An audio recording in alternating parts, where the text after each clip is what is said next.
ध्रुव एक ज्वाइन कर लियो, नहीं हो पाएगा तो बाहर बोल देगा।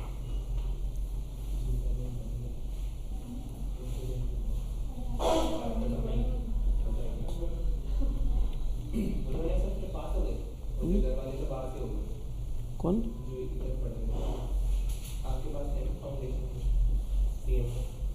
हाँ हाँ वो तो एक के 290 नंबर आए हैं, एक के पता नहीं कितना है, एक क्या है? हाँ 300 के से ऊपर एक के हैं, एक के 290, एक के 86 अकाउंट्स में। ये ऐड नहीं है इसमें यार, अब दोबारा ऐड करो। चलो मैं कर रहा हूँ, नहीं होगा, मैंने 2 जने तो किए थे। चलो मैं कर रहा हूँ।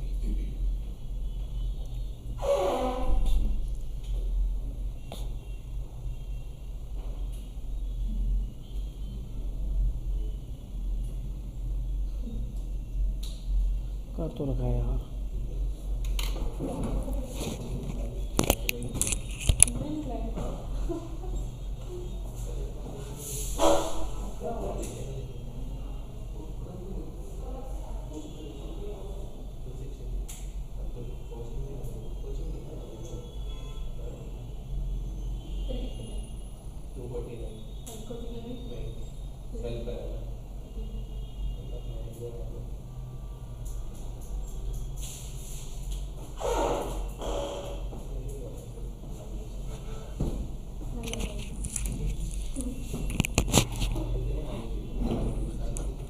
चलो भाई,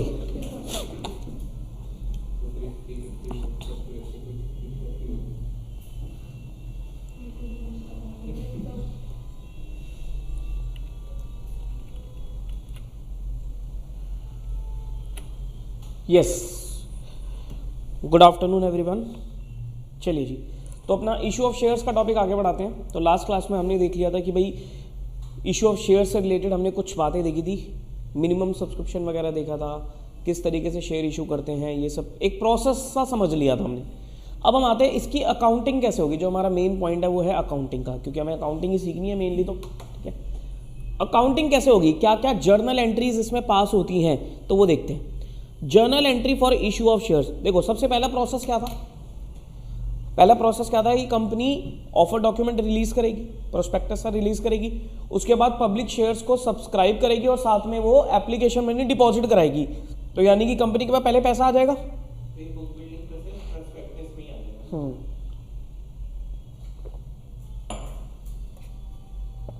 तो कंपनी के पास पहले पैसा आ जाएगा।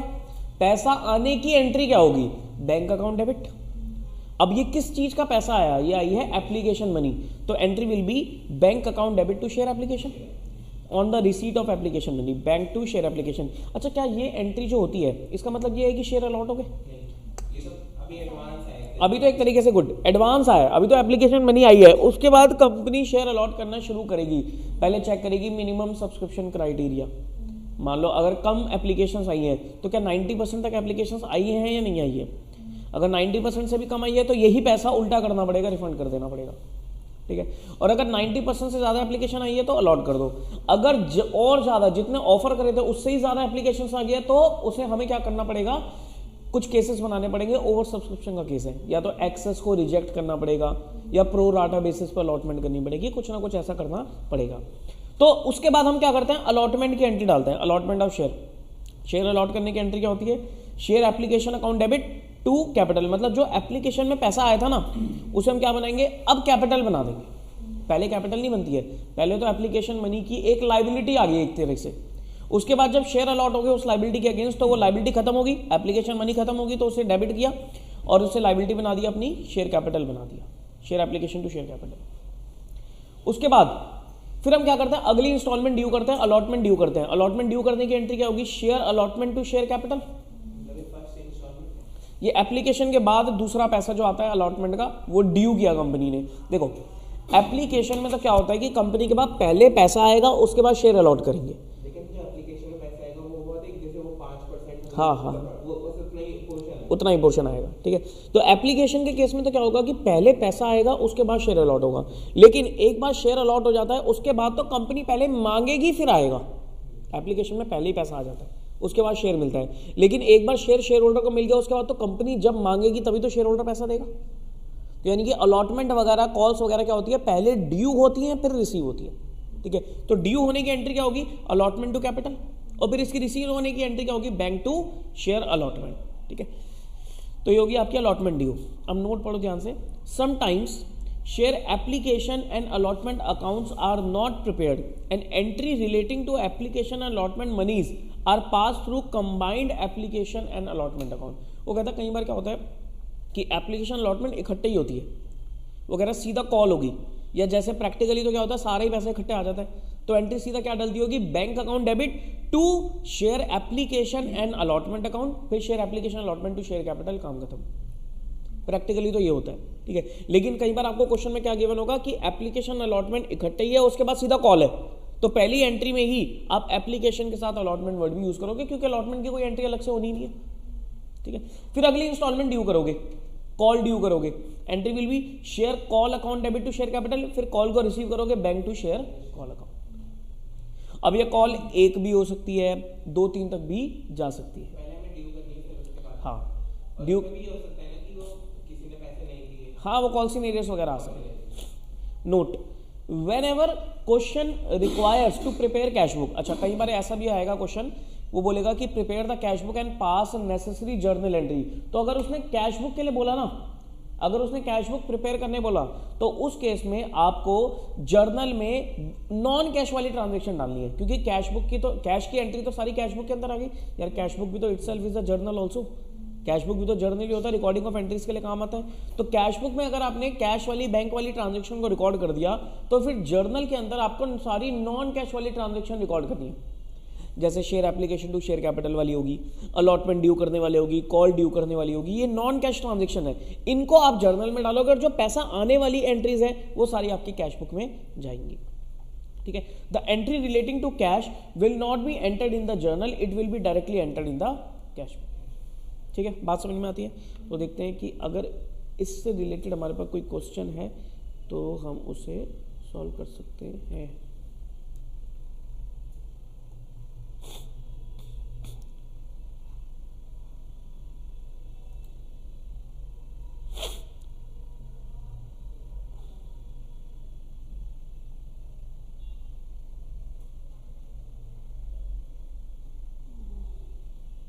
चलो ये नहीं है, आगे बढ़ते हैं, आगे बढ़ते हैं। अब सब्सक्रिप्शन ऑफ शेयर्स का केस आता है। सब्सक्रिप्शन ऑफ शेयर मतलब कितनी एप्लीकेशन आ रही है, सब्सक्रिप्शन ऑफ शेयर्स। अब इस केस में 3 केस बनते हैं हमारे पास, एक होता है फुल सब्सक्रिप्शन, एक होता है ओवर सब्सक्रिप्शन और एक होता है अंडर सब्सक्रिप्शन। फुल का मतलब क्या होता है, issue is fully subscribed when the number of share offered for subscription and the number of share actually subscribe by the public are same. बस जितने शेयर ऑफर करे थे उतनी ही एप्लीकेशन आ गई है, तो इसको हम क्या बोलेंगे, फुल सब्सक्रिप्शन का केस बोलेंगे। अंडर में क्या होता है, issue is under subscribed when the number of shares offered for subscription is more than the number of shares subscribed, कि भाई ऑफर जो थे वो सब्सक्राइब्ड एप्लीकेशन से ज्यादा है, ठीक है। लेकिन इसमें आप एरो करके लिख लो, सब्जेक्ट टू, क्या लिखूं, subject to minimum subscription criteria. इसमें तो लगेगा ना minimum subscription criteria. Under subscription के केस में तो चेक करना पड़ेगा, एमसीक्यू बन सकता है, हाँ, कि मिनिमम सब्सक्रिप्शन क्राइटेरिया किस केस में चेक करना होता है आपको, under subscription, over subscription, full subscription. Answer is under subscription में, क्योंकि ओवर और फुल में तो भाई 100% एप्लीकेशन आ ही गई है ना, ओवर में तो 100 से ज्यादा ही आ गई, फुल में 100% आ गई। अंडर के केस में तो चेक करोगे कि मिनिमम सब्सक्रिप्शन क्राइटेरिया पूरा हो रहा है नहीं हो रहा, ठीक है। ये जो मैंने क्वेश्चंस लिखे हैं ना, ये आपके लिए रेलेवेंट नहीं है, ये मेरे पुराने नोट्स है, तो पुरानी बुक का मैंने रेफरेंस दे रखा है, तो ये जो क्वेश्चन नंबर लिखे हैं ये कुछ काम के नहीं, इसको काट देना, ठीक है। अब आता है ओवर सब्सक्रिप्शन। ओवर सब्सक्रिप्शन क्या होता है, issue is over subscribe when the number of shares offered for subscription is less than the number of share actually subscribe. मतलब एप्लीकेशंस जो थी वो ज्यादा आ गई, हमने ऑफर डाला था 1 लाख शेयर्स का, लेकिन एप्लीकेशंस कितनी आ गई, 1,20,000 शेयर्स की आ गई, 20,000 की एक्सेस एप्लीकेशंस आ गई। अब उस एक्सेस का क्या करना पड़ेगा तुम्हें, देखो, if an issue is over subscribe some application may be rejected, application money refunded, and in respect of others only a part of share applied for may be allotted and excess money received can be utilized towards allotment and call money. ये pro rata का case क्या है, ठीक है, क्या कहता है, वो कहता है अगर तो ओवर सब्सक्रिप्शन का केस है तो कंपनी क्या कर सकती है, कुछ एप्लीकेशन को रिजेक्ट कर दे और कुछ को प्रोपोर्शनेटली शेयर अलॉट कर दे। जैसे कि एप्लीकेशन आ गई लेट से 1,20,000, इतनी की एप्लीकेशन रिसीव्ड, ठीक है, शेयर ऑफर कितने करे थे, 1,00,000 शेयर, शेयर्स ऑफर्ड। अब कंपनी क्या कर सकती है इस केस में, पहला केस तो क्या है, कंपनी पूरी 20,000 को ही रिजेक्ट कर दे कि जो लास्ट की 20,000 है जो लेट आई है, फी फर्स्ट कम फर्स्ट बेसिस चल रहा है, तो लास्ट की जो 20,000 आई है उनको रिजेक्ट करो, उनके पैसे को वापसी कर दो, रिफंड कर दो। रिफंड होने की एंट्री क्या होगी, शेयर एप्लीकेशन टू बैंक, भाई जो पैसा आया था बैंक टू शेयर एप्लीकेशन, उसकी रिवर्स एंट्री तो होगी शेयर एप्लीकेशन टू बैंक। दूसरे केस में कंपनी क्या कहती है कि हम कुछ भी रिजेक्ट नहीं करेंगे, सबको शेयर मिलेगा, यानी कि प्रो राटा चलेगा, यानी कि 1,20,000 एप्लीकेंट्स को 1,00,000 शेयर मिलेंगे। एक रेशो बन गई यहां पर 12:10, यानी कि जिसने 12 एप्लीकेशंस दी होगी उसे 10 मिल जाएंगी, जिसने 24 दी होंगी उसे 20 मिल जाएंगी, जिसने 120 दी होंगी उसे 100 मिल जाएंगी। ये अगर गिवन भी नहीं होगा तब भी तो ऐसे ही निकलेगा, अगर गिवन भी नहीं होगा तो तब भी ऐसे ही निकलेगा। इसको बोलते हैं फुल प्रो राटा, रिजेक्शन कुछ भी नहीं है। और थर्ड केस में क्या होता है, कंपनी कहती है कुछ रिजेक्ट कर देते हैं, कुछ प्रो डाटा। जैसे इस केस में कंपनी बोलती है 10,000 तो रिजेक्ट कर देते हैं, लेकिन अभी भी 1,10,000 एप्लीकेशंस तो हैं, उन्हें 1,00,000 शेयर अलॉट कर रहे हैं इन द रेशो ऑफ 11:10, यानी कि जिसने 11 के लिए अप्लाई किया उनको 10 शेयर मिलेंगे, जिसने 110 के लिए अप्लाई किया उन्हें 100 शेयर मिलेंगे, जिनने 22 के लिए अप्लाई किया उसे 20 शेयर मिलेंगे। तो एक रेशो बन गई, ठीक है। तो ये होता है हमारा प्रो डाटा केस। अब रिजेक्शन हो रही है तो पैसा वापसी जाएगा, प्रो डाटा होगी तो कंपनी के पास एक्सेस पैसा आ गया ना भाई। अगर पहला केस पकड़ते हैं तो पैसा तो 1,20 के हिसाब से आया, लेकिन आना चाहिए था 1,00,000 के हिसाब से, तो 20,000 पे एप्लीकेशन में नहीं, एक्सेस भी तो आ गई। अब क्या होगा, उसे आगे एडजस्ट कर दो। जब कोई शेयर होल्डर फालतू पैसा दे देगा एप्लीकेशन के साथ ही, तो कंपनी क्या करेगी, उसे आगे अलॉटमेंट पे या कॉल्स वगैरह पे एडजस्ट ही तो कर लेगी। एडवांस हो गया, गुड, एक तरीके से कॉल्स इन एडवांस ही तो हो गया कि मांगा नहीं था लेकिन एक्सेस पैसा आ गया, तो कंपनी क्या करेगी, उसे आगे एडजस्ट कर देगी। एडजस्ट कहां पर करती है, अलॉटमेंट पे एडजस्ट करती है, कॉल्स पे एडजस्ट करती है। फिर भी अलॉटमेंट पे कॉल पे एडजस्ट करने के बाद भी कुछ पैसा अगर बच रहा है तो फिर रिफंड हो जाएगा, ठीक है। तो ये ऐसा करने के लिए हमें एक ना टेबल बनानी पड़ेगी, उससे आपको कैलकुलेशंस करके पता लगता है, ठीक है। एंट्री कैसे डालोगे, एंट्री देखो, अगर मान लो एप्लीकेशन मनी आप रिफंड कर रहे हो तो उस केस में शेयर एप्लीकेशन टू बैंक उल्टी एंट्री होगी, रिफंड करने की एंट्री। और अगर आप कुछ शेयर्स को क्या कर रहे हो, अलॉट कर रहे हो, प्रो राटा बेसिस पर अलॉटमेंट कर रहे हो, तो share application money, share application account debit to share capital, इसमें वो पैसा आएगा जो एक्चुअली में आना चाहिए था, और एक्सेस पैसे के लिए आपने ये काम कर दिया कि जितना अलॉटमेंट पे है उतना अलॉटमेंट पे एडजस्ट कर दो, जितना कॉल्स पे जाना चाहिए उतना कॉल्स पे एडजस्ट कर दो, फिर भी कुछ बच गया तो रिफंड कर दो, ठीक है। शेयर अलॉटमेंट में उतना पैसा आएगा, हमने उनको शेयर अलॉट करे, जैसे 12 की वजह हमने 10 दे दी, हाँ। और कॉल एंड एडवांस में सबसे पहले आपको देखना है शेयर कैपिटल का अमाउंट। शेयर कैपिटल में कितना आएगा कि जितना उनकी एप्लीकेशन, जितना कंपनी ने शेयर अलॉट करे हैं उस पर कितनी एप्लीकेशन मनी बनती है, वो कैपिटल में चलेगी, मतलब 1,00,000 पे जितनी बनती है। हाँ। अभी मैं एग्जांपल से बता देता हूँ, ठीक है। चलो एग्जांपल ही देखते हैं सीधा। अब ये एक केस देखते हैं, वो कहता है X limited issued 10,000 equity share of 100 each as follows. Application 40 रुपये, अलॉटमेंट 30 रुपये, फर्स्ट एंड फाइनल कॉल 30 रुपये, ठीक है। 10,000 शेयर की एप्लीकेशन निकाली, ऑफर निकाला, लेकिन एप्लीकेशन कितनी आ गई, 20,000 शेयर की। ओवर सब्सक्रिप्शन का केस है। Company adjusted the excess amount towards allotment and call and further excess amount is refunded. वो कहता है जो भी एक्सेस अमाउंट होगा कंपनी ने क्या करा, अलॉटमेंट पे एडजस्ट किया, कॉल पे एडजस्ट किया, और फिर भी कुछ बचेगा तो उसे रिफंड कर दिया। तो यानी कि यहां पर कंपनी ये बोल रही है कि हम कोई रिजेक्शन नहीं कर रहे, हम सबको शेयर देंगे, लेकिन 20,000 एप्लीकेंट्स को हम 10,000 ही शेयर दे सकते हैं, मैक्सिमम तो कंपनी इतनी शेयर दे सकती है। तो प्रो राटा बन गया, यानी कि जिसने 20 के लिए अप्लाई किया होगा उसे 10 मिलेंगे, 1/2 का एक रेशियो बन गया। जिसने 2 के लिए अप्लाई किया उसे 1 मिलेगा शेयर, ठीक है। जर्नलाइज द ट्रांजेक्शन, अब पहली एंट्री क्या होगी, एप्लीकेशन मनी आने की, बैंक टू शेयर एप्लीकेशन कितनी, 20,000 शेयर पे 40 रुपीज आए, 8 लाख रुपए। फिर share application to share capital, देखो एप्लीकेशन 8 लाख रुपए आ गई, कैपिटल में कितनी जाएगी भाई, कैपिटल में तो 10,000 इंटू 40 ही जाएगी ना, क्योंकि आने ही इतने चाहिए थे, तो यानी कि 4 लाख रुपए कैपिटल में चलेगी। अब 4 लाख का एक्सेस हो गया, अब 4 लाख रुपए एक्सेस को कंपनी क्या करे, जितना अलॉटमेंट पे बनता है उतना अलॉटमेंट पे एडजस्ट करो। अलॉटमेंट पे कितना बनता है, 10,000 इंटू 30, 3 लाख रुपए बनता है, तो 4 में से 3 लाख ही तो अलॉटमेंट पे एडजस्ट हो सकता है, उससे ऊपर तो जाएगा नहीं। यार एक चीज बताओ ना, आप सामने वाले का पैसा एडजस्ट अलॉटमेंट पे उतना ही तो करोगे ना जितना उससे लेना है अलॉटमेंट पे, उससे ऊपर तो कर ही नहीं सकते, ठीक है। तो अलॉटमेंट पे लेना कितना था, 10,000 इंटू 30, तो 4 में से 3 लाख रुपए अलॉटमेंट पे एडजस्ट हो गया, अभी भी 1 लाख रुपए बच गया। अब कॉल चेक कर लो, 10,000 इंटू 3 लाख रुपए कॉल पे आना चाहिए था, अब आपके पास 1 लाख बचा है, तो 1 लाख रुपए आपने क्या करा, कॉल पे एडजस्ट किया, तो आप इसे यहां पर कॉल्स इन एडवांस भी लिख सकते हो। बोलो, अगर मान लो सर कॉल कम की होती और फिर भी कुछ बच रहा होता पैसा, तो फिर वो रिफंड हो जाता।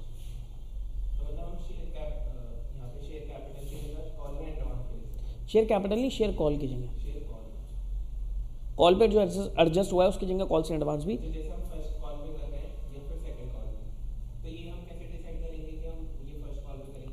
वो क्वेश्चन मेंशन करेगा। अगर मान लो क्वेश्चन ने बोला है कि भाई अलॉटमेंट तक की एडजस्टमेंट करनी है, तो अलॉटमेंट तक की एडजस्ट करोगे फिर रिफंड कर दोगे।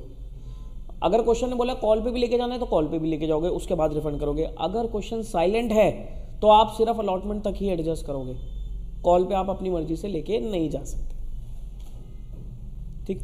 अब अलॉटमेंट ड्यू करने की तो एंट्री होगी ना, ड्यू करने की एंट्री क्या होगी, share allotment to share capital, लेकिन रिसीव करने की एंट्री नहीं होगी। क्यों नहीं होगी, क्योंकि पहले ही पूरा एडजस्ट हो चुका, ठीक है। फिर कॉल ड्यू करने की एंट्री क्या होगी, share call to share capital, लेकिन रिसीव करने की कितनी होगी, 3 में से 1 लाख तो एडजस्ट हो गया था, तो 2 लाख से ही कॉल रिसीव हो जाएगी। यहां पर आप क्या करोगे, bank debit 2 lakh, calls in advance debit 1 lakh, to share call 3 lakh. ये मैंने कॉल्स इन एडवांस का कॉन्सेप्ट कराया नहीं है, इसलिए मैंने यहां पर लिखा नहीं था, ठीक है। समझ में आया कुछ एंट्री किस तरीके से होती है, okay. Now the question is, क्या शेयर डिस्काउंट पे इशू हो सकता है,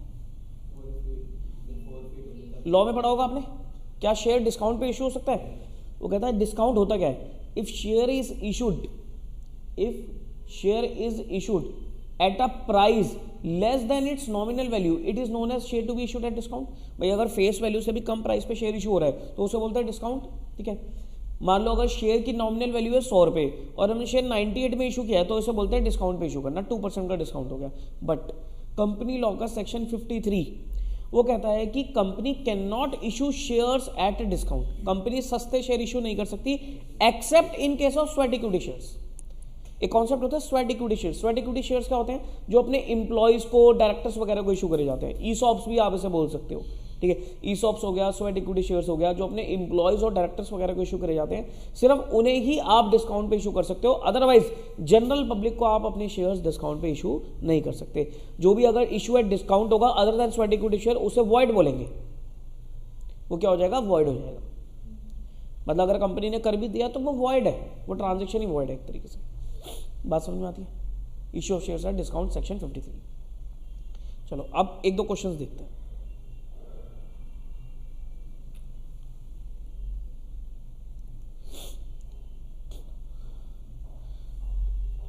पहले 2 क्वेश्चन देखते हैं, क्वेश्चन नंबर 1 एंड 2। 1 क्या कहता है,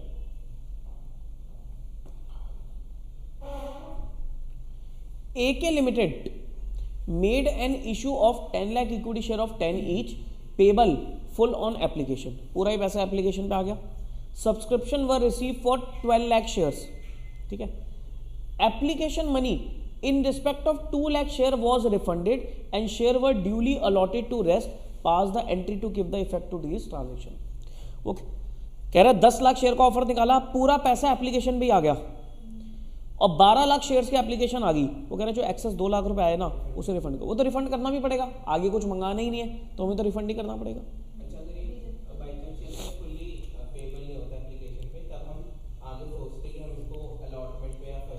हाँ वो अगर क्वेश्चन बोलता तो, यहाँ पर तो क्वेश्चन ने बोला ना कि हमने रिजेक्ट ही कर दिया। अगर क्वेश्चन कहता है कि हम प्रो राटा बेसिस पर लॉट कर रहे हैं तो आगे एडजस्ट करते हैं, इसमें भी प्रोराटा हो सकता है, लेकिन यहां पर एक्सेस आपको रिफंड ही करना पड़ेगा, क्योंकि आगे कुछ मंगाना ही नहीं है, तो एडजस्टमेंट किस पे करो। ठीक है, तो एंट्री क्या डलेगी?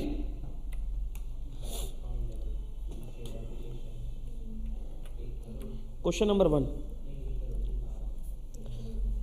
जब भी एंट्री करोगे, शेयर्स का क्वेश्चन करोगे, शेयर्स के जितने भी क्वेश्चंस आएंगे ना, डिबेंचर के भी एंट्रीज वाले आएंगे ज़्यादातर, तो एंट्रीज वगैरह करोगे तो प्रॉपर फॉर्मेट के साथ एंट्री करना, जर्नल बनाकर।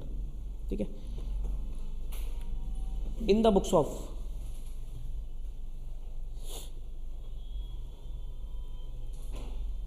AK लिमिटेड,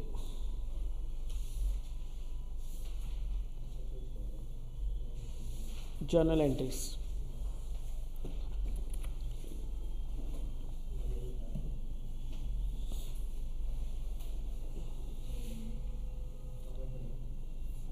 अगर डेट है क्वेश्चन में तो डेट भी रेलेवेंट है, अगर डेट नहीं होती है क्वेश्चन में तो आप सीरियल नंबर लिख सकते हो, serial number, particulars,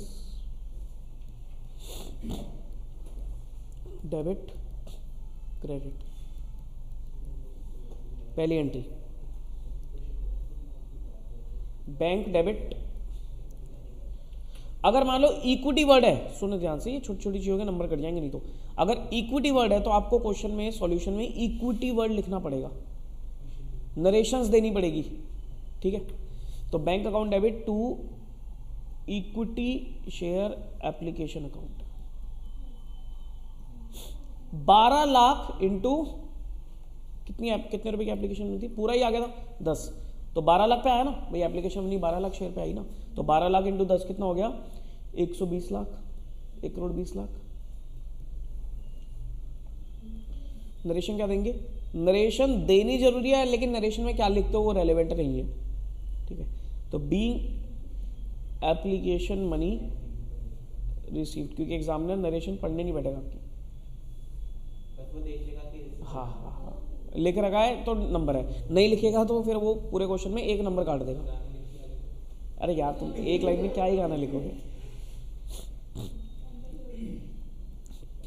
equity share application account debit, अब मुझे बताओ 120 लाख टू कैपिटल, कैपिटल में कितना जाएगा, 1 करोड़। कि भाई देखो कैसे, 10 लाख शेयर पे आपको 10 रुपए आने चाहिए थे भाई, कैपिटल में तो इतना ही ट्रांसफर होगा, 1 crore.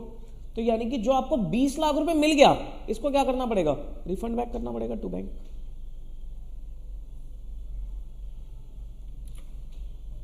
$20 lakh being shares allotted and excess application money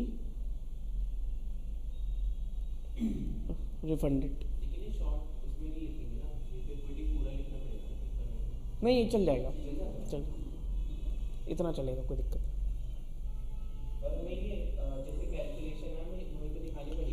हाँ थोड़ी सही रहती है दिखाना, वो आपकी ना क्वेश्चन करते करते हैबिट ही बढ़ जाएगी। बोलो क्लियर है एंट्री है?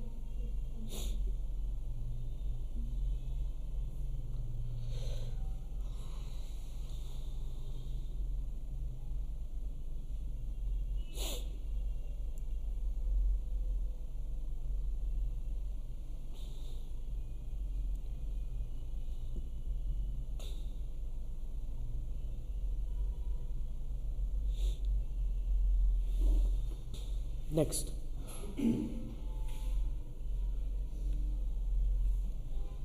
BK limited, BK limited made an issue of 10 lakh equity share of 10 each payable 2 on application, 4 on allotment, 4 on first and final call। ठीक है भाई, 2 रुपए की एप्लीकेशन है, 4 की अलॉटमेंट है और 4 रुपए फर्स्ट एंड फाइनल कॉल पे, 3 बारी में पैसा आ रहा है। Subscriptions were received for 12 lakh share, application money in respect of 2 lakh share was refunded and share were duly allotted to the rest. इसमें भी यही केस कह रहा है, वो कह रहा है हमने प्रो राटा करा ही नहीं, जो एक्सेस एप्लीकेशन मनी आई थी 2 लाख शेयर्स पे उसको हमने रिफंड ही कर दिया। All the amounts were duly receive, pass the entries. डालो entry.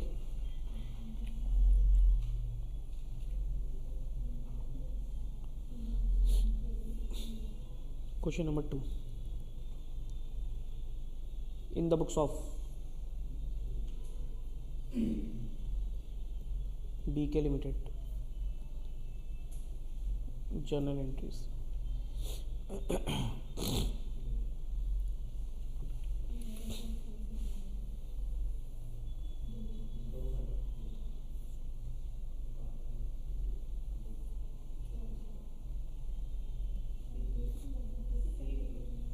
Particulars, debit, credit, bank account debit, equity word check कर लो, इक्विटी है, होता ही है मोस्टली ना। अच्छा, ये एंट्री अगर प्रेफरेंस की होती तो अलग होती, मतलब प्रेफरेंस शेयर इशू करने की अगर एंट्री होती तो क्या अलग होती? आंसर इज सर एंट्री तो सेम ही रहती, एंट्री थोड़ी ना चेंज हो जाएगी। हाँ भाई, इक्विटी जगह प्रेफरेंस आ जाएगा वर्ड, ठीक है भाई। शेयर इक्विटी इशू हो रहा हो या प्रेफरेंस इशू हो रहा होगा, इशू तो सेम ही तरीके से होगा ना, शेयर तो शेयर ही है। डिवेंचर में फर्क पड़ता है, वो अलग ही, डिवेंचर तो अलग ही सिक्योरिटी बन गई ना, लेकिन शेयर इक्विटी हो प्रेफरेंस हो, इशू तो एक ही तरीके से होगा। तो bank account debit to equity share application account. 10 lakh shares पे 2 रुपए,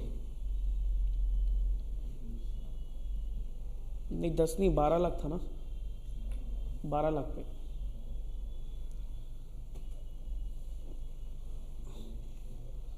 12 लाख इंटू 2 रुपए 24 lakhs. Being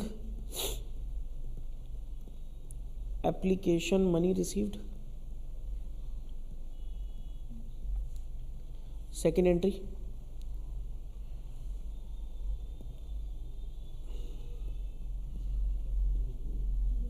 equity share application account debit to equity share capital account and to bank account. Equity share application account and to bank account.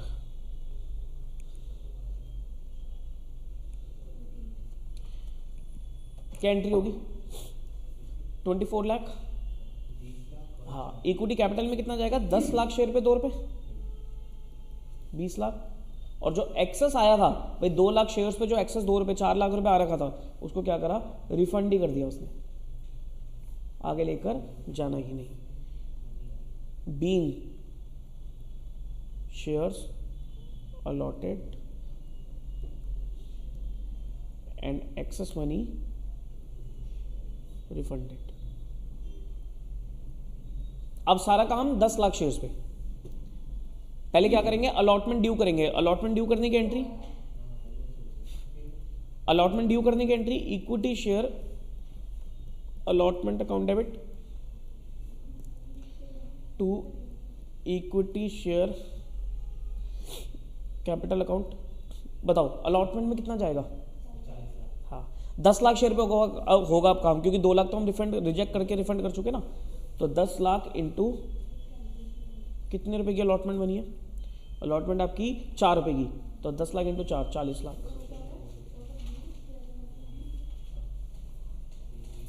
Being allotment due.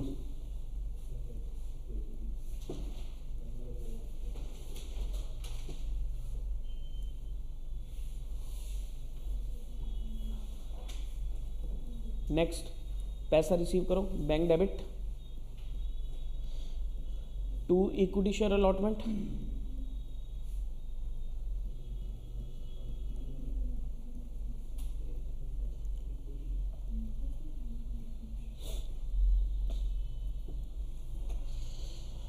Bank to equity share allotment account being allotment received.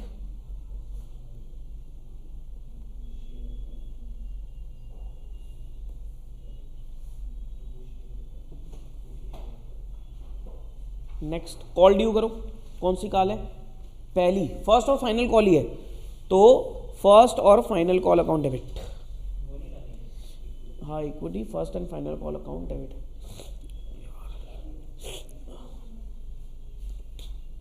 Equity share first and final call account debit 10 lakh into 4 रुपए 40 lakh. To equity share capital account 40 lakhs being called due और receive कर लो से bank to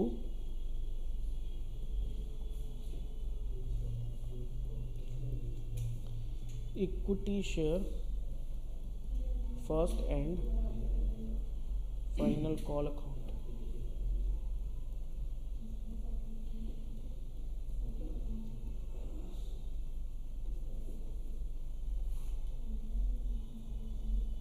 being call received.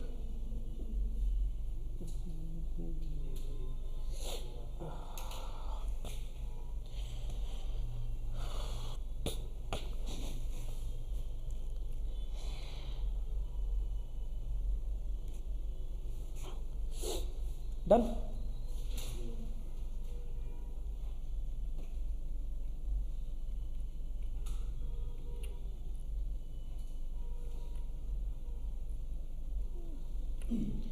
चलो next question, अगला question है हमारा, अब प्रीमियम पे आते हैं, ठीक है। नेक्स्ट कॉन्सेप्ट देखते हैं फिर।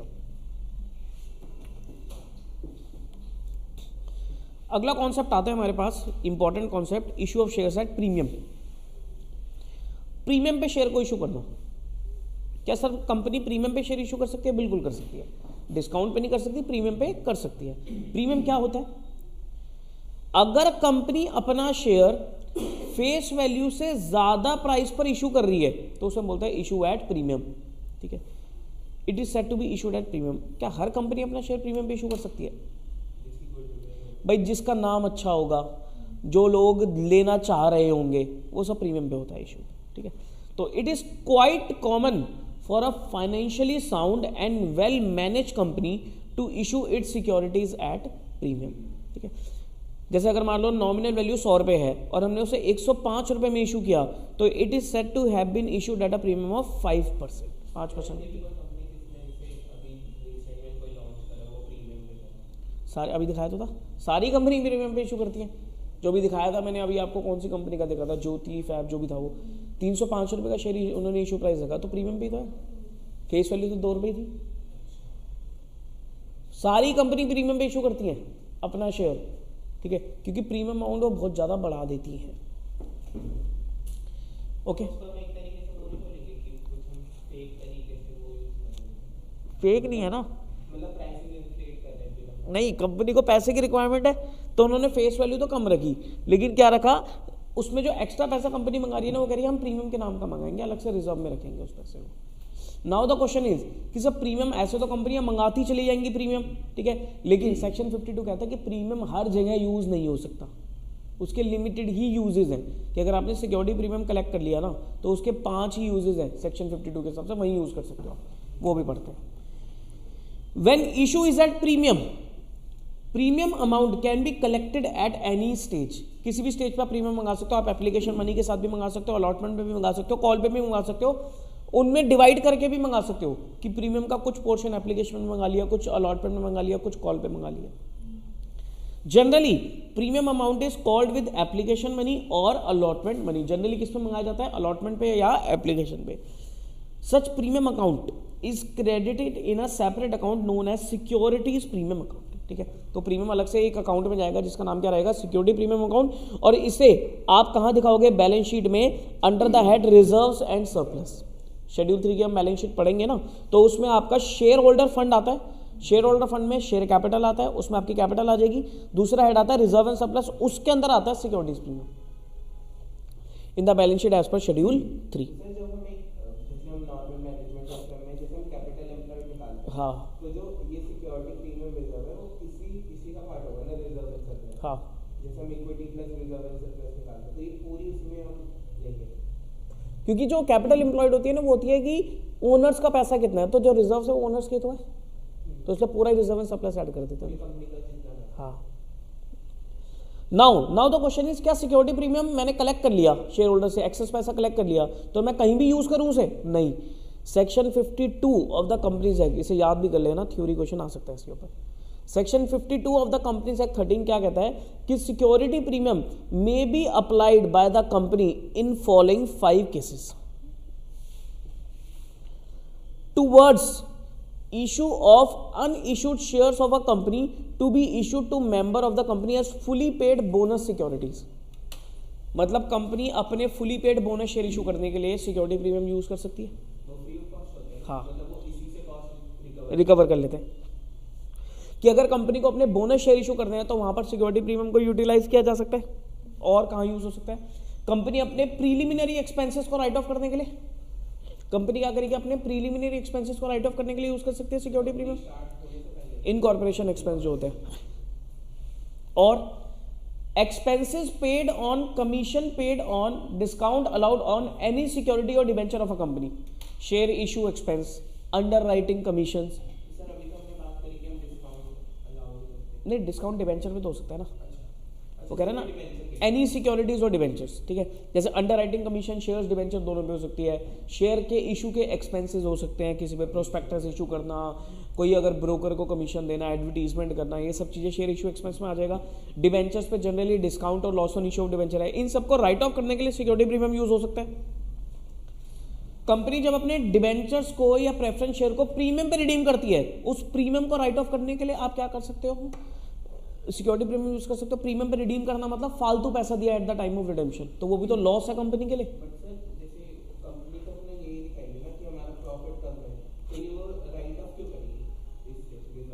नहीं, ऐसा नहीं होता। कोई कंपनी ये नहीं चाहती कि मेरा प्रॉफिट कम रखे। प्रॉफिट कम रखना सिर्फ एक ही पॉइंट ऑफ व्यू से सोचो आप, टैक्स पॉइंट ऑफ व्यू से, और भी बहुत सारी चीज़ होती हैं। अब प्रॉफिट ही कम दिखाओगे तो शेयर प्राइस बढ़ेगा कैसे? बहुत सारी कंपनी तो अपना प्रॉफिट डिस्क्लोज करती हैं ताकि उनका शेयर प्राइस बढ़े, शेयर्स खरीदे लोग। हाँ, क्वार्टरली रिजल्ट। हाँ, to purchase own securities of the company, company हमने खुद के शेयर्स खरीदना, बायबैक बोलते हैं इसे, ठीक है। तो बायबैक के लिए आप क्या करते हो? अपना सिक्योरिटी प्रीमियम यूज करते हो। ये सारे चैप्टर अभी आपके कंपनी अकाउंट्स में है। बोनस शेयर्स पढ़ोगे आप, वहाँ भी सिक्योरिटी प्रीमियम को कैसे यूज करते हैं देखोगे आप। उसके बाद आप अंडर राइटिंग वगैरह पढ़ोगे, discount on issue of debenture, debentures पढ़ोगे, वहाँ पर आप देख लोगे। Premium on redemption of preference share, premium redemption of debenture, redemption of preference share, redemption of debenture पढ़ोगे, वहाँ पर सिक्योरिटी प्रीमियम यूज करोगे। बायबैक ऑफ सिक्योरिटीज का चैप्टर पढ़ोगे, वहाँ पर सिक्योरिटी प्रीमियम यूज करोगे। तो सिक्योरिटी प्रीमियम इन्हीं 5 जगह पे यूज हो सकता है। Fully paid bonus share issue करने के लिए, उसके बाद अपना जो आएगा प्रीलिमिनरी एक्सपेंस को राइट ऑफ करने के लिए, कोई भी discount on issue of debenture वगैरह हो गया, या शेयर इशू एक्सपेंस हो गया, या अंडर राइटिंग कमीशन हो गया, इसको राइट ऑफ करने के लिए। नेक्स्ट इज अपने premium on redemption of preference share, premium on redemption of debenture को राइट ऑफ करने के लिए, और last is buyback of securities के लिए सिक्योरिटी प्रीमियम यूटिलाइज हो सकता है, ठीक है। एंट्री क्या बनेगी? एंट्री क्या बनेगी? अगर तो प्रीमियम अमाउंट एप्लीकेशन मनी के साथ आया, अब देखो एप्लीकेशन के साथ आया तो पहले ही आ जाएगा, तो entry will be bank to share application, इसमें इंक्लूडेड है premium amount, total application money plus premium received. फिर उसके बाद क्या करती है कंपनी? उस एप्लीकेशन को कुछ प्रीमियम का हिस्सा अलग कर देती है, और जो कैपिटल में जाएगा वो हिस्सा अलग कर देती है। Share application debit to security, premium to capital. ये तब केस हो गया जब एप्लीकेशन के साथ आया सर। अगर मान लो प्रीमियम अलॉटमेंट के साथ आ रहा है तो पहले प्रीमियम ड्यू होगा फिर आएगा। तो ड्यू होने की एंट्री क्या होगी? Share allotment to share capital to security premium, फिर पैसा आएगा बैंक टू शेयर अलॉटमेंट। बोलो, क्लियर है?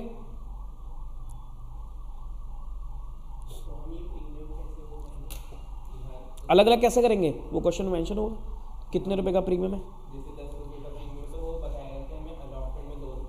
हाँ हाँ हाँ, वो सब क्वेश्चन में मेंशन होगा। वो आपको इवन प्रोस्पेक्टस में भी मेंशन करना पड़ता है कंपनीज को, ठीक है। आओ देखते हैं question.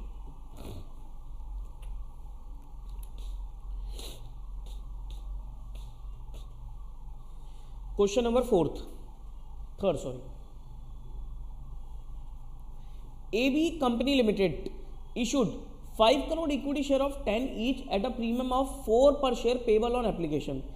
These shares were all subscribed and all the money was duly received. Give the entry to record the above transaction. अगर एप्लीकेशन में पूरा पैसा आ रहा है, 10 रुपए का फेस वैल्यू है, 4 रुपए का प्रीमियम है, तो 14 रुपीज़ पूरे ही एप्लीकेशन के साथ आ रहे हैं। फुली सब्सक्राइब वगैरह है, तो कैसे ऐसा अलग अलग करोगे? डालो एंट्री।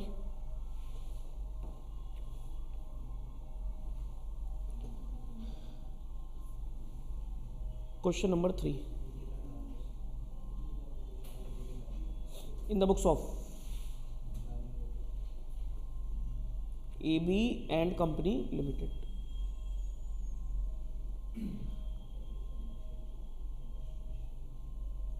जितने भी घर पे भी प्रैक्टिस करोगे ना क्वेश्चन फॉर्मेट के साथ ही करना, नहीं तो क्या होता है हमें आदत पड़ जाती है बिना फॉर्मेट की, फिर बाद में एग्जाम में आगे दिक्कत आती है।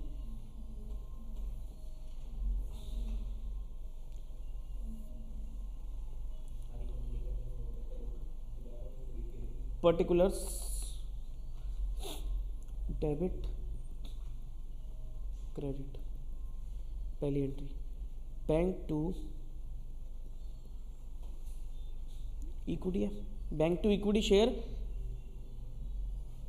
अब इसमें एक पॉइंट है, हमने पहले वाले क्वेश्चन में भी ध्यान नहीं दिया, जब भी पैसा एप्लीकेशन के साथ ही पूरा आता है ना तो वर्ड आपको यूज करना चाहिए, यहां पर करेक्शन कर लेना, मेरे को अभी एकदम से याद आया, जब भी पैसा एक ही बारी में आता है ना तो आपको application and allotment account word लिखना है। समझ रहे हो मेरी बात? एक ही बारी में पैसा आ रहा है तो अलॉटमेंट वगैरह कुछ नहीं है, तो एप्लीकेशन अलॉटमेंट अकाउंट लिखोगे। तो यहां पर भी आप क्या यूज करोगे, इक्विटी शेयर, अगर एक ही बारी में पैसा आ रहा है तो भाई, अगर अलॉटमेंट अलग अलग है फिर तो अलग अलग ही दिखाओगे ना, अगर एक ही साथ पैसा आ गया तो एप्लीकेशन और अलॉटमेंट अकाउंट इकट्ठे लिखना है। हाँ, equity share application and allotment account.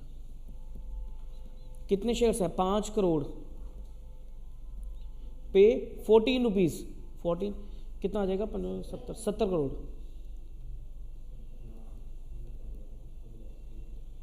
70 crore being application money received. अब इसमें इंक्लूडेड है premium,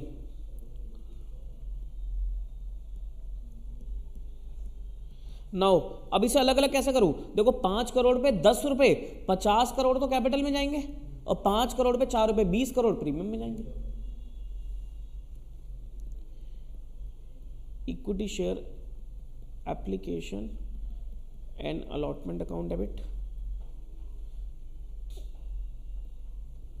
70 crore to equity share capital account, capital में आएगा आपका 5 crore into 10 that is 50 crore. मैंने 70 लाख लिख दिया यार।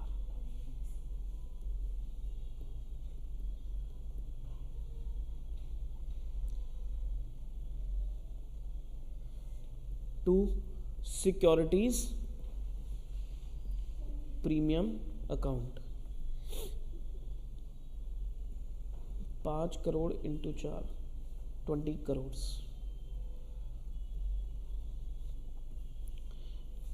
Being what?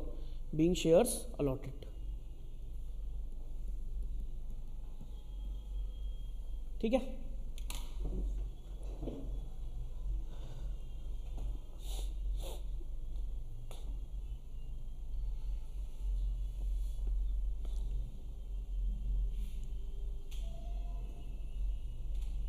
ठीक है, आगे बढ़े।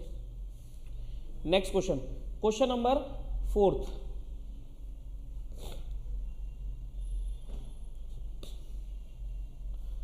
देखो, CDN company limited issued 5 crore equity share of 10 each eight a premium of 4 पर शेयर पेबल 1 पर शेयर ऑन एप्लीकेशन। 1 रुपये एप्लीकेशन पे आ रहा है, 6 रुपये अलॉटमेंट पे आ रहे हैं इंक्लूडिंग प्रीमियम, यानी कि 6 रुपये में 4 रुपये का प्रीमियम इंक्लूडेड है और 2 रुपये की अलॉटमेंट है। वो कह रहा है 10 रुपये का शेयर है, 4 रुपये का प्रीमियम है, तो 14 रुपीज का इशू प्राइस हो गया। 1 रुपये तो एप्लीकेशन पे आ रहा है, अलॉटमेंट पे 6 रुपये आ रहे हैं इंक्लूडिंग प्रीमियम, तो इस 6 में 4 रुपये का तो प्रीमियम इंक्लूडेड है और 2 रुपये अलॉटमेंट के हो गए, और बाकी 3 रुपये first and final call and balance on final call. 3 रुपये फर्स्ट कॉल पे और बाकी बैलेंस फाइनल कॉल पे। ठीक है, shares for all subscribed and all the money was received, give the entries. करना फटाफट क्विकली। एप्लीकेशन पे 14 रुपये नहीं, एप्लीकेशन में तो 1 ही रुपया आया। शेयर का इशू प्राइस है 14 रुपीज, 10 रुपये का शेयर 4 रुपये के प्रीमियम पे है, तो इशू प्राइस कितना हो गया? 14 हो गया। 14 में से 1 रुपये एप्लीकेशन पे आया, 6 रुपये अलॉटमेंट पे आया, इसमें प्रीमियम भी इंक्लूडेड है, 3 रुपये फर्स्ट कॉल पे आया और बाकी जो बच गया कितना बच गया? 14, 13, 7, 7, 3 4 रुपये, 4 रुपये आपका फाइनल कॉल पे आया।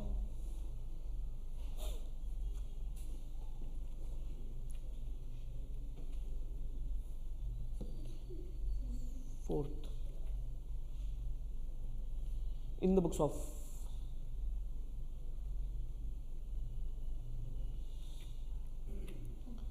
CD and Company Limited. Journal entries.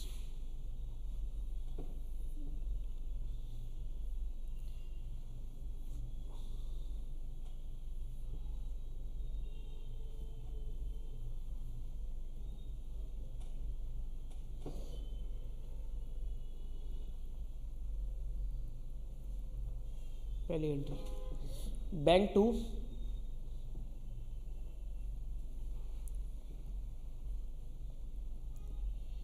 Equity share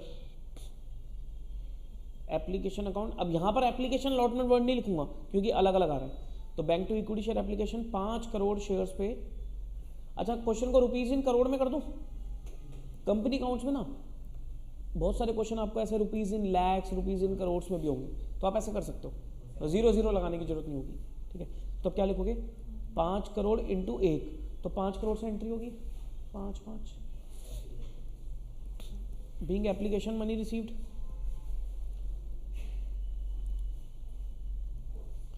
second, equity share application to equity share capital account, equity share application to equity share capital account. ठीक है, कितना जाएगा 5 करोड़ बीइंग शेयर्स अलॉटेड।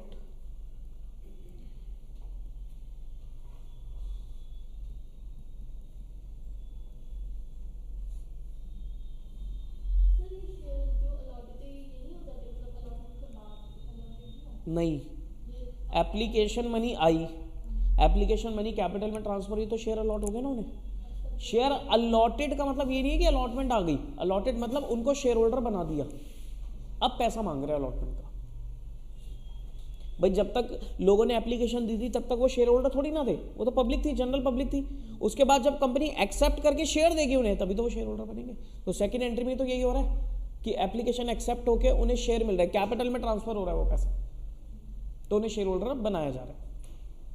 अब अलॉटमेंट ड्यू करो, equity share allotment debit to.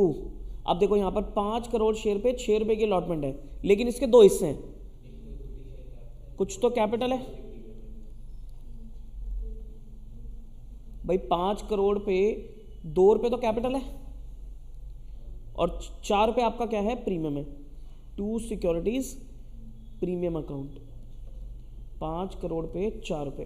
ठीक है, 5 into से 30, 10, 20। इसको बोलेंगे being allotment due, being allotment due. ठीक,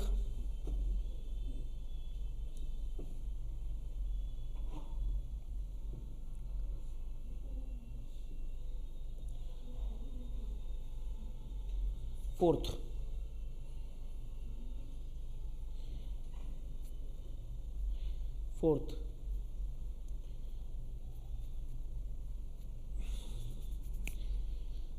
फोर्थ में डालोगे आप इक्विटी पैसा आने की, that is bank account debit.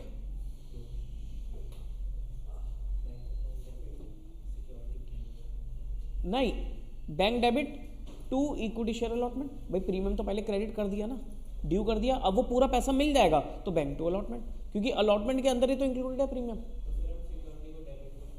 Security debit क्यों होगा, वो तो रिजर्व बन गया ना। सिक्योरिटी डेबिट तब होता है जब रिजर्व कैंसिल करना पड़ेगा, फोरफीचर की एंट्री में डेबिट होगा। ठीक है, bank to equity share allotment account 30 crore being allotment received.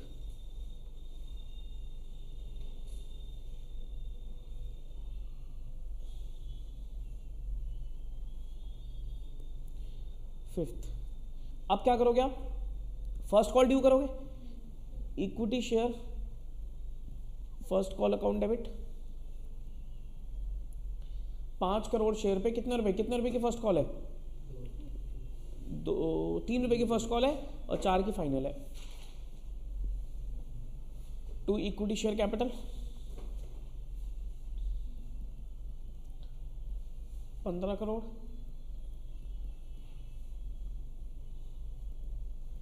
Being call due, call receive करो, बैंक टू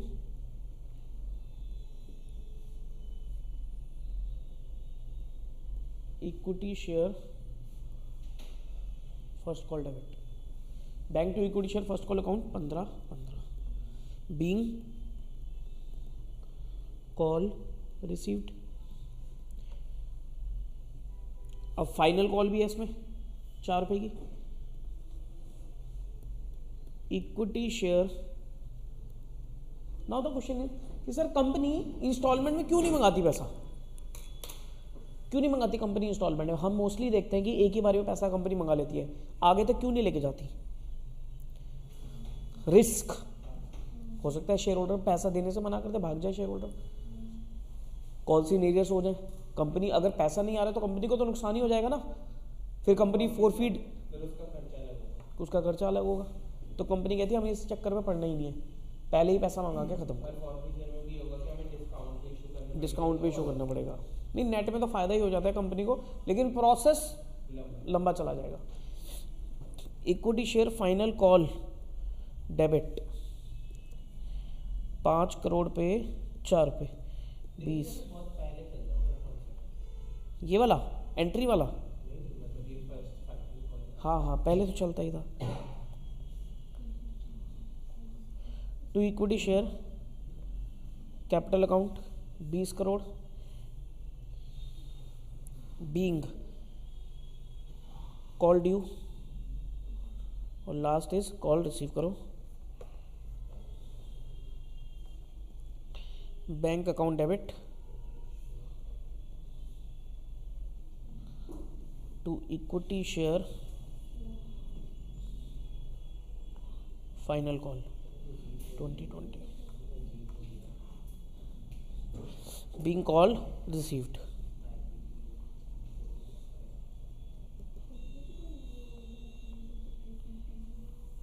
ठीक है, बोलो भाई क्लियर है? प्रीमियम के साथ भी क्लियर है केस, कैसे एंट्री होंगी? ओके, आगे बढ़ते हैं।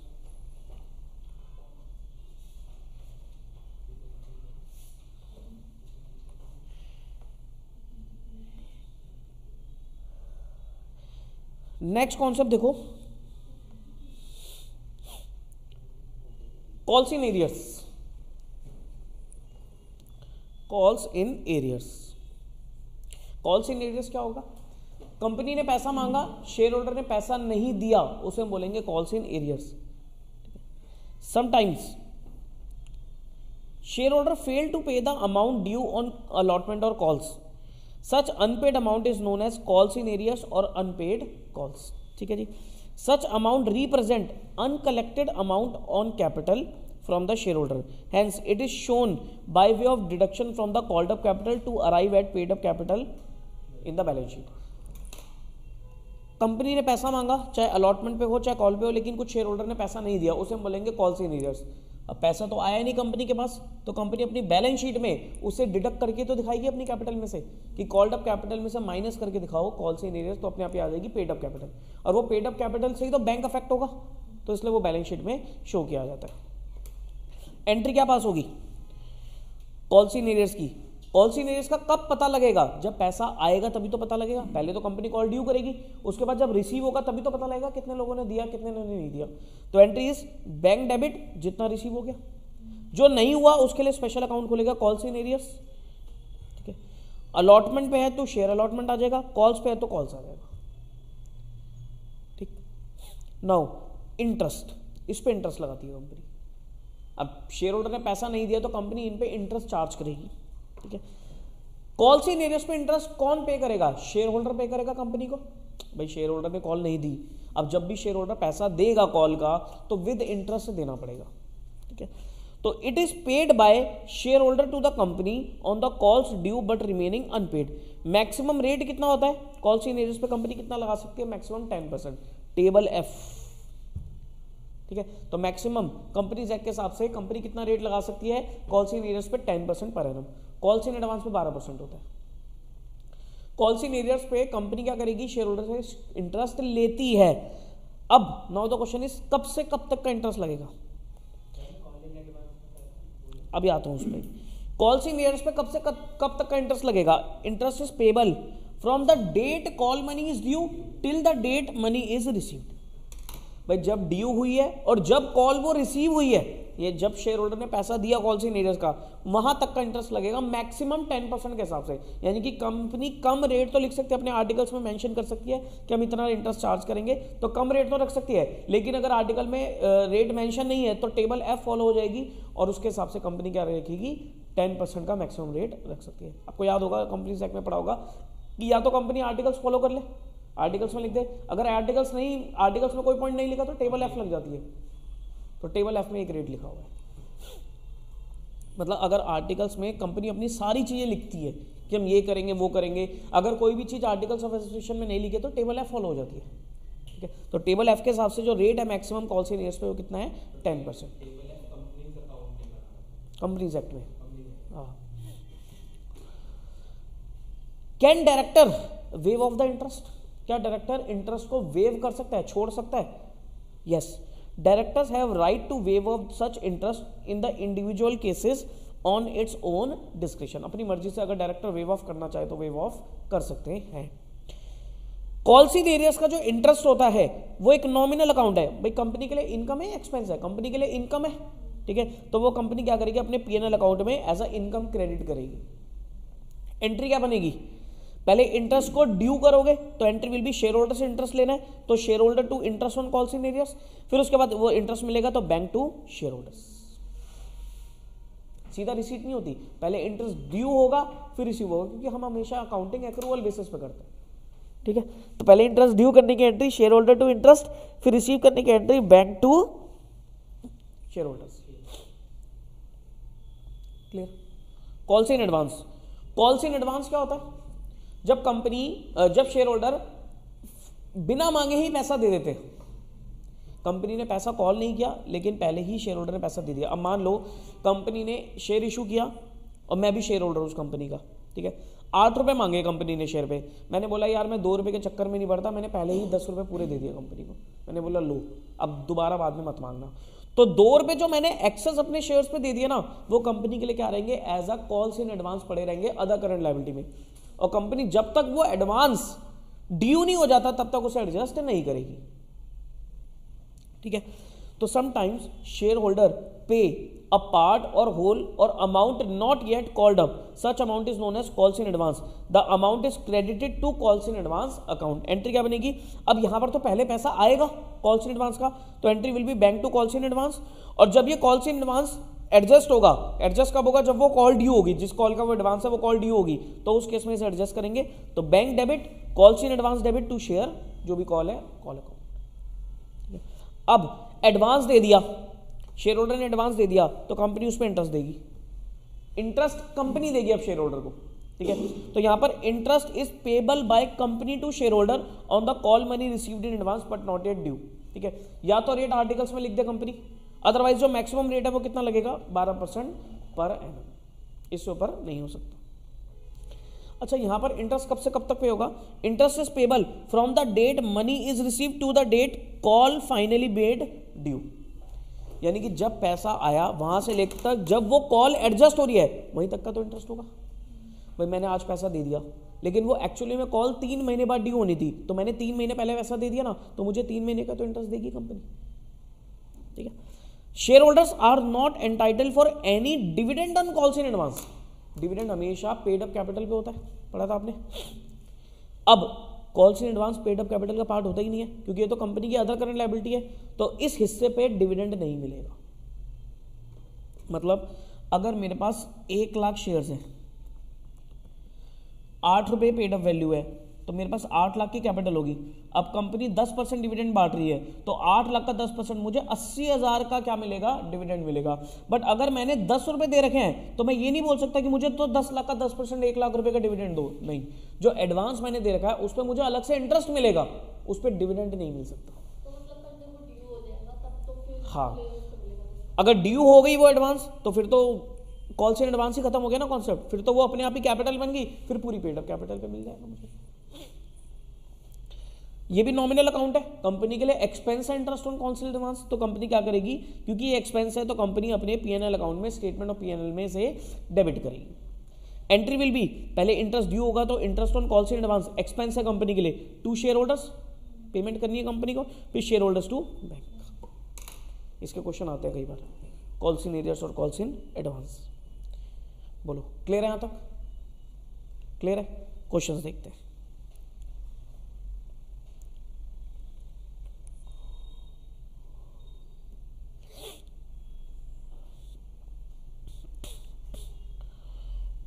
हम कर सकते हैं इसमें 7th,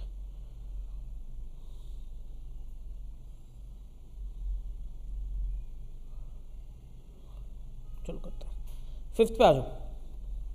5th, EF and Company Limited issued 5 crore equity share of 10 each at a premium of 4 per share, payable 1 on application, 6 on allotment including premium, 3 on first call and balance on final call। वही same question है 4 पे final call पे। The shares were all subscribed and all the money was received except first call money on 1 lakh shares and final call money on 150 shares। Give the entry to record the above transaction। वो कह रहा first call पे 1 लाख रुपए नहीं आए, और sorry first call 1 lakh shares पे नहीं आई और फाइनल कॉल 1,50,000 शेयर्स पे नहीं आई। एंट्री डालो। कॉल्स इन एरियर्स है, फर्स्ट कॉल पे भी कॉल्स इन एरियर्स है, फाइनल कॉल पे भी कॉल्स इन एरियर्स है। हाँ, now the question is, point सही है इसका कि सर देखो ये जो 1 लाख शेयर्स पे फर्स्ट कॉल नहीं आई थी और फाइनल कॉल 1.5 लाख पे नहीं आई, तो क्या ये 1.5 लाख में 1 लाख इंक्लूडेड होंगे? यस सर, वो 1.5 लाख जो शेयर्स बता रहा है ऑब्वियसली हम यही एज्यूम करके चलेंगे कि ये 1.5 लाख में 1 लाख शेयर इंक्लूड है। हाँ, बच्चे कई बार ये भी कर सकते हैं कि सर ये 1 लाख शेयर्स अलग है, 1.5 लाख अलग है, तो फाइनल कॉल 2.5 लाख पे कॉल इन एरियर्स कर दो। नहीं, वो थोड़ा गलत हो जाएगा, क्योंकि जो 1.5 लाख शेयर पे नहीं आई ना कॉल, तो हम ये एज्यूम करके चलेंगे और वही वैलिड अजम्पशन रहेगी कि इसमें ये 1 लाख शेयर्स वाले भी इंक्लूडेड है। अच्छा, ऐसा नहीं हो सकता ना कि कोई शेयर होल्डर फर्स्ट कॉल तो नहीं दे रहा, फाइनल कॉल दे दी उसने, जब भी वो पैसा देगा तो वो पहले फर्स्ट कॉल का ही तो माना जाएगा। वो अपने कॉल इन एरियर्स पहले पूरे करेगा, उसके बाद तो अगली कॉल देगा। ठीक है, डालना entry. Question number 5th, interest का पॉइंट आ गया कि सर इंटरेस्ट लगेगा नहीं लगेगा। एक चीज बताओ, इंटरेस्ट तो तब लगेगा ना जब ये कॉल्स इन एरियर्स रिसीव हो गई हो कंपनी को। रिसीव तो हुई नहीं, अभी तो कॉल्स इन एरियर्स ही हो रखी हैं, रिसीव नहीं हुई ना। ये थोड़ी ना बताया कि शेयर होल्डर ने ये अपनी कॉल्स इन एरियर्स को इस डेट पे कर दिया। अगर ये लिखा होता है इस डेट पे कर दिया तो फिर इंटरेस्ट आपको लगाना पड़ेगा। मतलब अभी हम उसके एंट्री नहीं डालेंगे, ठीक है। लेकिन अगर शेयर होल्डर अपनी कॉल्स इन एरियर्स को पे कर देता तो उस केस में अगर इंटरेस्ट के बारे में नहीं बोला होता तो हम इंटरेस्ट लगाते 10% रेट यूज करके। ठीक है, डालो एंट्री। पहली एंट्री क्या होगी? एप्लीकेशन मनी रिसीव होने की, तो बैंक टू, अब मैं विदाउट नरेशन कर लूंगा, bank to equity share application account 5 crore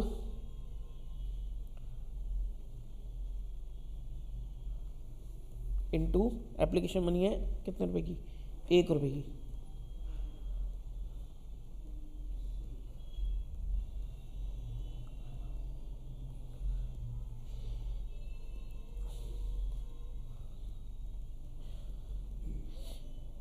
application to equity share capital account,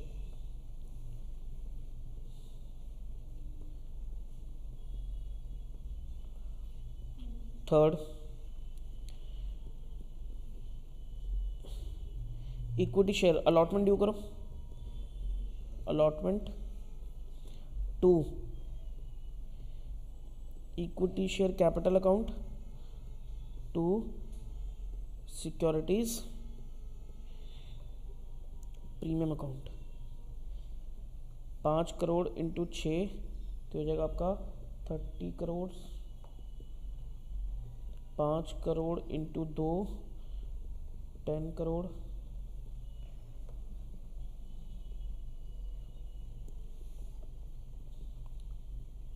20 crore. Fourth, receive कर लो, bank to equity share allotment account 30 crore.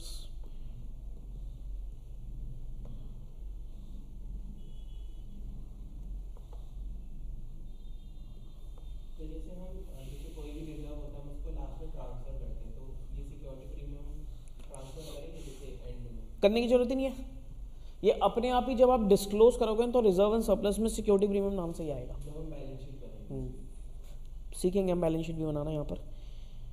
Allotment receive होगी, नाउ फर्स्ट कॉल ड्यू करो, equity share first call account debit 5 crore पे 3 रुपए, 15 करोड़। पहले तो due करोगे,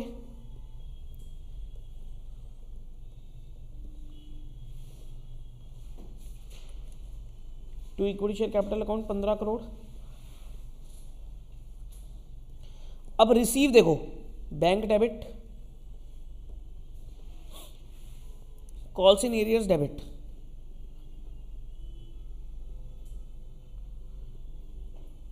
to equity share first call.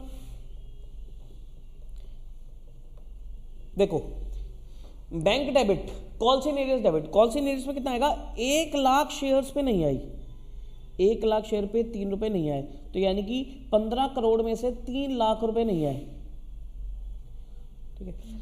1 lakh पे नहीं आए तो यानी कि 5 करोड़ में से 1 लाख माइनस करना, कितना आएगा, 4 करोड़ 99 लाख शेयर्स पे 3 रुपए आ गए। ये तो बोलूंगा, तो मल्टीप्लाई करके बता दो, 15 करोड़ में से 3 लाख ही माइनस करना है आपको, 14 करोड़ 97 लाख, ठीक है। Now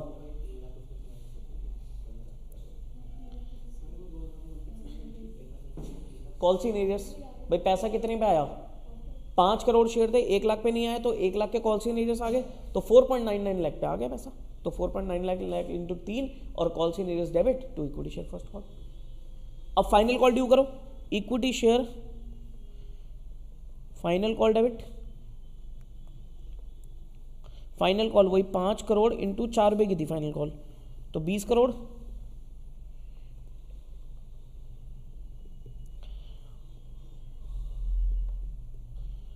to equity share capital account 20 crore. Bank debit, bank debit, calls in arrears debit,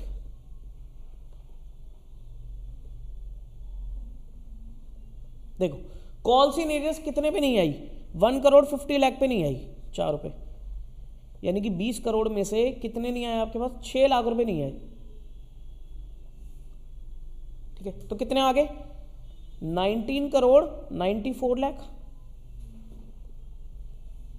इतने आ गए, ठीक है। ये कितने शेयर्स पे है, 4 करोड़ 85 लाख शेयर्स पे 4 रुपए, ठीक है। To equity share final call account 20 crore. बोलो आया समझ में?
ये मैंने यहाँ पर ना गलत लिख दिया, ये आएगा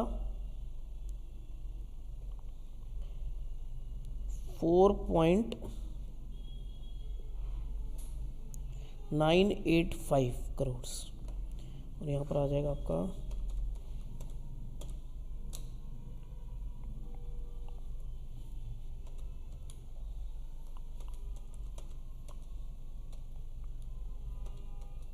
ये, ठीक है 4.99 CR, ठीक है क्लियर। माइनस करके देख लेना, 20 करोड़ में 6 लाख माइनस कर लेना तो अपने आप ये अमाउंट आ जाएगा। नेक्स्ट, हाँ, GHN company limited issued 5,000 equity share of 10 each at par, payable 2 per share on application, 4 on allotment, 4 on first and final call. The shares were all subscribed, all the money was received. One shareholder holding 200 shares paid the call money along with the allotment money.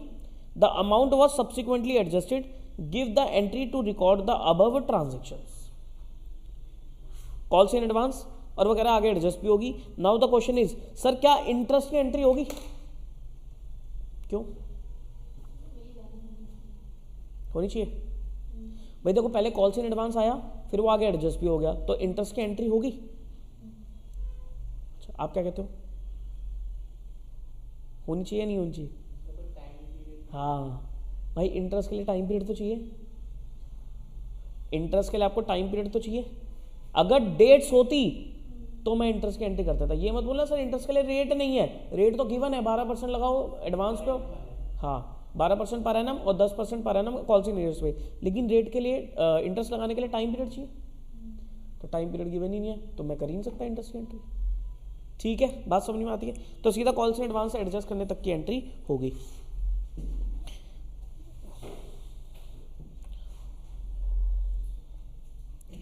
Question 6, bank debit to equity share application, 5,000 share पे 2 रुपए की application.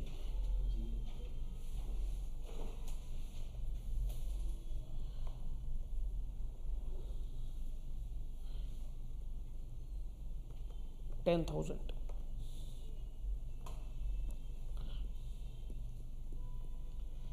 Equity share application to equity share capital account 10,000। Next, equity share allotment due करो, allotment to equity share capital account, 5,000 share पे allotment कितने की? Allotment हो जाएगी 4 रुपये की, 20,000 शेयर। बैंक टू अलॉटमेंट तक तो पूरा पैसा आ गया,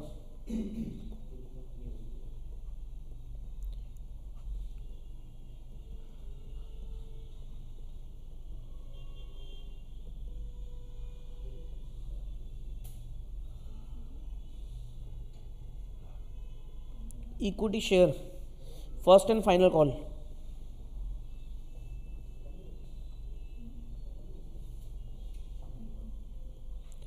$5,000 शेयर्स पे फर्स्ट एंड फाइनल कॉल कितने की है? 4 रुपये की है भी, 20,000।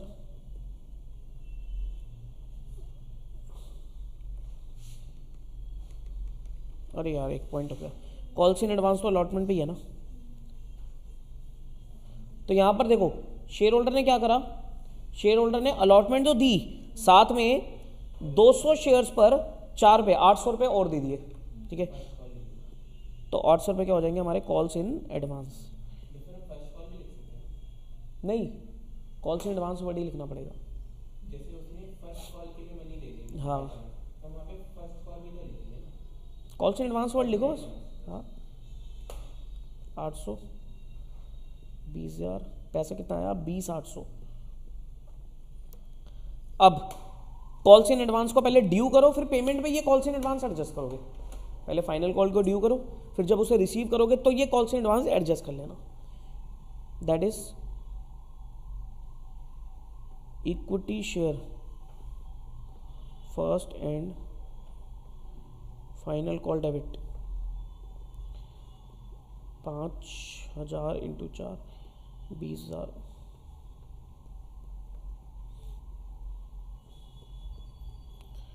To equity share capital account 20। Bank debit. अब देखो पैसा कितने पे आएगा, देखो पैसा तो अब 4800 भी आएगा ना, 200 पे तो पहले ही आ रखा था, तो 4800 इंटू 4, जो 200 पे पहले आ रखा था उसे यहां पर एडजस्ट कर दिया, कॉल्स इन एडवांस 200 इंटू 4, ये आ जाएगा 19,200, ये हो जाएगा 800 टू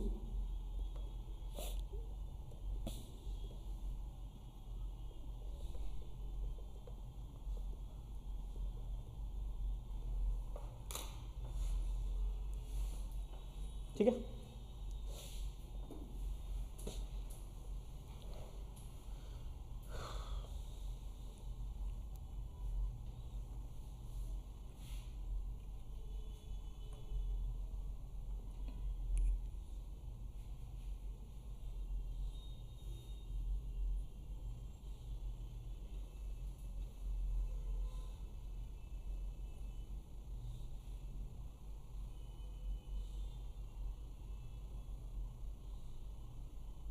सर मेरे को सीए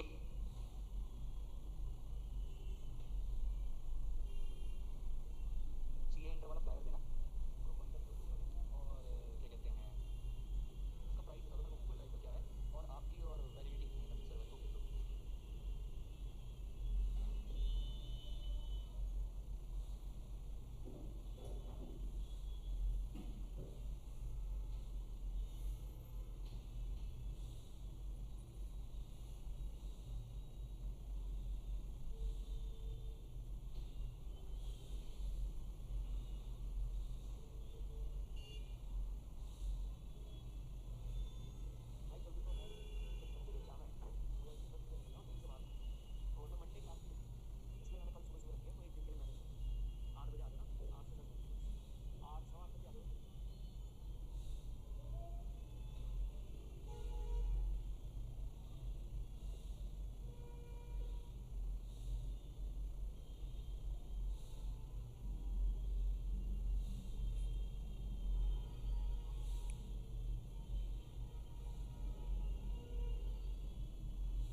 बोलो भाई क्लियर है। ओके अब ये वाला क्वेश्चन इंटरेस्ट के साथ मैं कराऊंगा, मैं आपको कुछ क्वेश्चन होमवर्क में दे देता हूँ, घर से ट्राई कर लेना।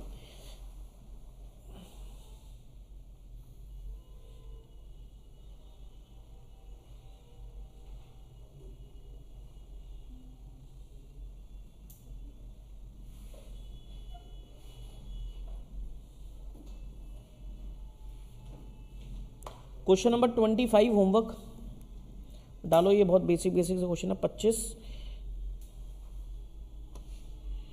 26 होमवर्क,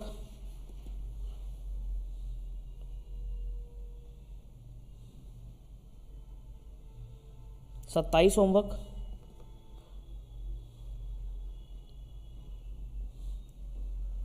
28 होमवर्क। हाँ हाँ एक साथ कर सकते हो। 29 होमवर्क, जहाँ डेट्स है तो डेट्स के साथ एंट्री डालना। तो जहाँ पे डेट का कॉन्सेप्ट आ जाएगा तो फिर अगर बाई चांस उस क्वेश्चन में कॉल्स इन एडवांस या कॉल्स इन एरियर होगा हाँ तो इंटरेस्ट आएगा। अभी इंटरेस्ट के क्वेश्चन में से मैंने दिए नहीं है ना मैंने। हाँ 31 होमवर्क, बस इतना होमवर्क है, 1 2 3 4 5 6 क्वेश्चन होमवर्क है, और ये बहुत सिंपल सिंपल से क्वेश्चन है, इनको ट्राई कर लेना, ठीक है। चलो भाई, तो फिर आज के लिए इतना ही रखते हैं, बाकी नेक्स्ट क्लास, ठीक है। Okay, bye bye.